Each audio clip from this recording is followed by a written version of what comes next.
Hi, I'm Dr. Christina Guttuso. I usually go by Dr. Christina. I'm the owner and founder of Gentle Journey, the first in-home euthanasia service for pets here in Arizona. And after working with pet parents for 20 years during the end-of-life phase, I've learned a lot about quality of life and the progression at end of life. But I'm not just going to talk to you about end of life. I'm going to talk to you about quality of life, because what I have realized is that most people don't know how to read the signs of their pet's behavior that let them know that disease is progressing. So we could potentially even catch disease sooner and do something about it. I'm a strong pet advocate, but I'm also a pet parent advocate and a veterinarian advocate. What does that mean? It means that I give everyone permission to do what they think is best. There's no bad guys here, and we're all working together to create the best quality of life for our pets. And when we can no longer do that, we must end their suffering. But again, that's not what I'm going to be focusing on. Sometimes there's valid reasons why we cannot continue care. Sometimes it's not possible. Sometimes it's too stressful for the pet. And sometimes, to be really honest, it's a financial strain. And we're going to talk about those things too. It's okay.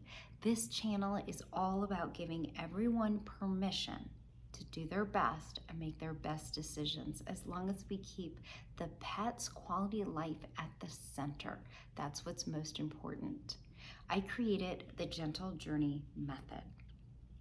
And this method helps us do a better job at talking about quality of life. It trains veterinarians and their staff how to guide you through quality of life and also have these talks sooner. Did you know the quality of life discussion is not the euthanasia discussion? That should not be the one and only time we're talking about quality of life. Quality of life is something we should be evaluating throughout the life of the pet. That's what veterinary medicine is for. It's for maintaining good quality of life and improving quality of life. Now, we really depend on the pet parent as veterinarians to know what's going on with your pet. As you can imagine, it is so difficult to work with a patient who cannot talk, who cannot tell us when things are just mild, right? Usually things are quite severe and obvious by the time we see problems in our pets. That's completely normal. Don't get upset or feel guilty. That is absolutely normal when we're dealing with pets. They're very good at hiding disease, and until things are really obvious, we may not be aware. But I'm also going to be sharing with you on this channel tips and tricks so you can find things sooner, so you can spot the weird, the abnormal, and know when is it okay to wait at home and wait it out, and when do you really need to get to the veterinarian? These are also important questions. Now, I'll tell you a little bit about me.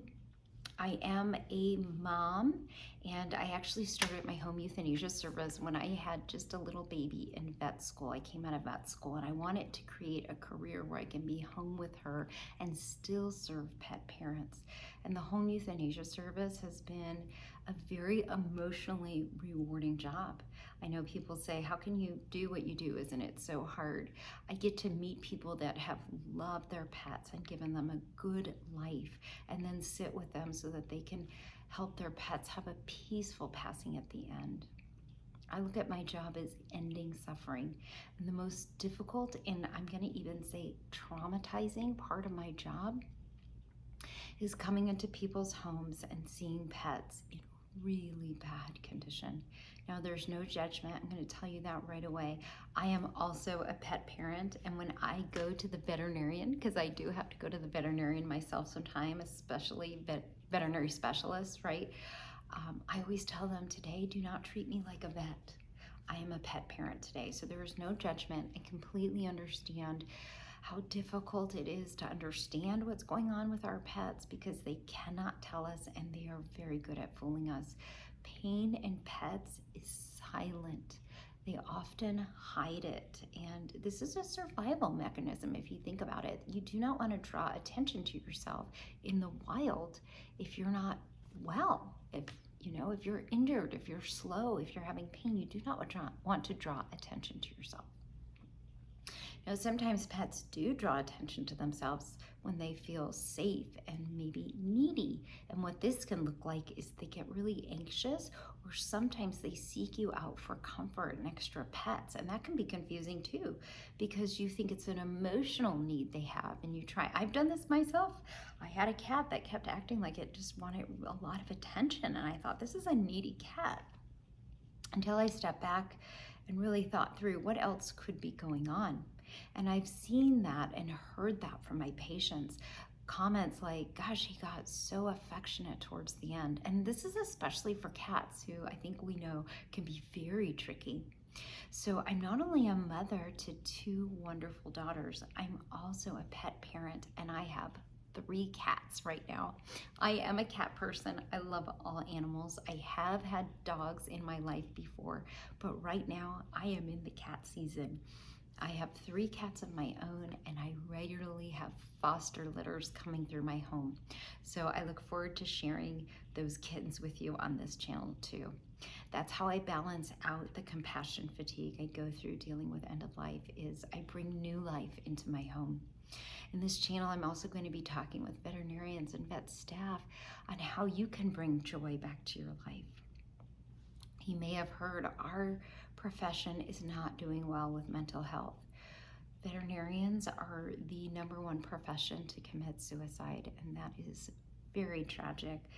And I've learned how to love vet med again. Even doing my difficult work, I've found ways to find gratitude and connect with serving pet parents and feeling fulfilled in my relationship with my clients, and knowing I'm advocating for pets. Those are 2 very important parts of making my job really fulfilling. So I'm so excited to get to know you on this channel and share things that are helpful. I look forward to your comments on what you want to hear more about.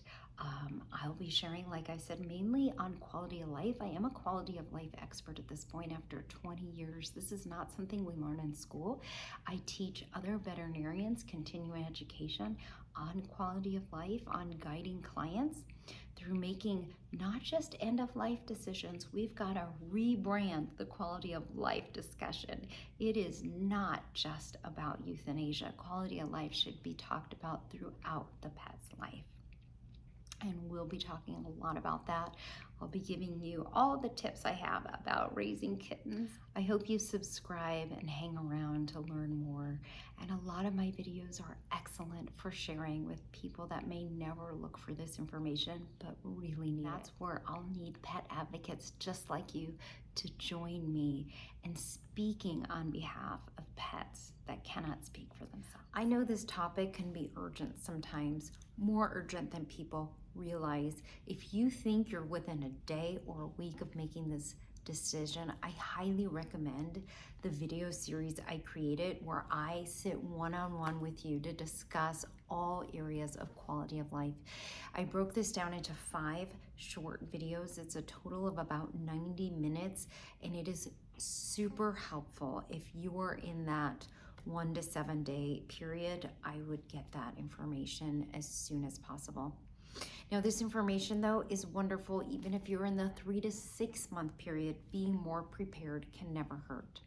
And if you're a veterinarian or a vet tech, you can get this video series for 1.5 race approved credits. If you want to learn more, go to my website at gentlejourneyaz.com. I also have some free resources, a pain scale, a quality of life chart, and a worksheet that you can get started with right away. Please make sure to like, share, and subscribe. Let's get the word out.